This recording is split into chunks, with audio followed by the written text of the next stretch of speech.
Being that we're all car guys, you know, JF and I always are arguing about what is the good car, what's hot, what's not. And that brings us to the topic of today's discussion, the E63 AMG. Great car in my opinion, but JF, we're having a little bit of trouble with this one. That's today on FLD Tours. Yeah, it's raining, but we love our job.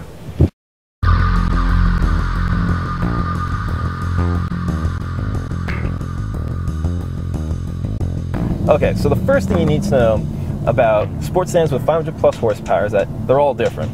They all have unique characteristics, and they all cater to a different kind of buyer.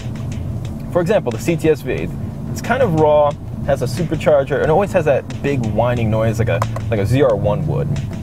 The E63 that we're driving today, for example, though, much more refined. The E63 is powered by a fantastic 6.3 liter V8. I say 6.3 is because Mercedes marketing department, they want to keep their tradition. Whether or not a 6.3, that's up for discussion. But it does make a beautiful 518 horsepower, 465 pounds-feet of torque, which is more than you'll ever need. And you know what? It sounds a lot like an American car, coupled with this insanely huge motor that barely fits under the hood. It's a 7-speed MCT transmission. And it has not one, not two, not three, but 4 modes. You have Comfort, Sport, Sport Plus, and full-on manual. I prefer the full-on manual because, you know, I like having the power. I'm a control freak and a few other little crazy things. But you know, we have to applaud the Germans because, well done. I mean, it shifts, if you get it in the full-on manual and Sport Plus mode, it can shift in 100 milliseconds. That's seriously quick. That's, you know, that's back where Ferrari was not so long ago. We've been doing this cobblestone test. We did it with the Mini, at least. That was our first annual cobblestone test. And you know, we're back at it again with the E63. And you know what? It's not so bad, especially in the comfort setting. The suspension, it's kind of handling it all right. I mean, when you go over a big bump, it's a little bit of chatter, but it's not too horrendous. And you know, I think that kind of speaks to the refinement of the E63. It can go in the city if you wanted to, unlike a Nissan GTR, which will be absolutely miserable. And now that I brought the GTR into it, I have to hit on a certain point. When you sit inside the GTR, you have all these mechanisms going on all around you. You hear the transmission, the differential, you hear all these things working around you. Now in the E63, it's so refined, you don't hear any of that stuff. It's kind of like a Swiss watch. It just works. You know, you don't hear really much of a tick, it just kind of does what it's got to do. Being that this is a Mercedes Benz, you'd expect it to deliver on the luxury front, and it does, in spades. I mean, for example, the seats. There's so much to talk about, I don't even know where to begin. They're active, ventilated, heated, massaging, and the bolsters tighten around you. But there's also a little bit of a negative point. I mean, the interior is a little bit chintzy. You know, I hate to say it, but it's true. It's not built like an S-Class, a CLS, or an SL. And I'm not sure if that's really what I'm looking for with 100 grand, because that's how much this car costs. And let's be frank, 100 grand is a lot of money, people. From a technical standpoint, this car has so much technology packed into it, I don't even know where to begin. It's got Distronic, which will make sure to keep spacing between cars with cruise control. It uses a sonar kind of guidance system, more or less.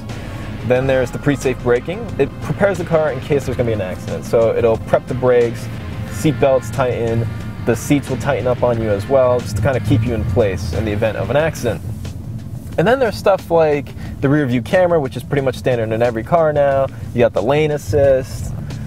God, there's just, I don't know, what else is there, dude? There's just so much that, God. The only thing that this car is good for is making sound.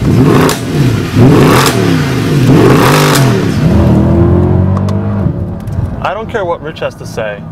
This car is a sound machine. That is all it is good for. You know, I've always loved AMG as a brand. I loved it when Mercedes bought it up because it was the performance division. It was something that was superb, something that meant something. The cars they used to build were great. The cars they build now, not so much, except for, of course, the Black Series.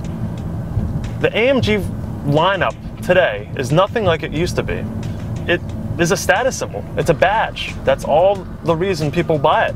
You know, it makes lots of sound. It's got a cool looking thing on the back that means something special that most people don't understand. But besides that, it really isn't anything more than that. If you were to buy a performance car, as I said, you get the Black Series, or why not the C63 AMG? Pretty much the same motor, pretty much the same car. In fact, it probably handles a lot better being a shorter wheelbase. This, I just don't get it. Mercedes has always stood for quality. They've always over-engineered their cars. Today, that's not the case. This feels no different than an Audi interior or a BMW interior. It's not that extra mile. You know, that's why you see old 1979 240Ds still on the road today. It's because they were over-engineered. This, I don't think it will fare well over time. Listening to Richard rant is almost like watching old men play golf. You're just waiting for them to die. But that's just hobble-wash. Don't listen to this man. The one good thing about this car, and the reason I would spend the 100 grand on it, you turn the massage on, put it in first gear, all that torque, it gives you a deep tissue massage. It's awesome. Believe it or not, there is an area that JF and I agree upon. That's the interior and the fact it's a little bit not Mercedes-like. For example, this material on the center console, it's not all that great.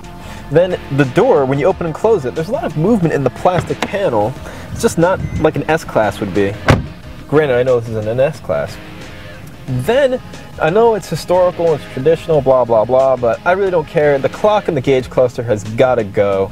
I mean, this is a performance vehicle, right? We're drivers, you know, we want to enjoy the car and know what's going on at all times. So give me a bigger tack. That's what I need.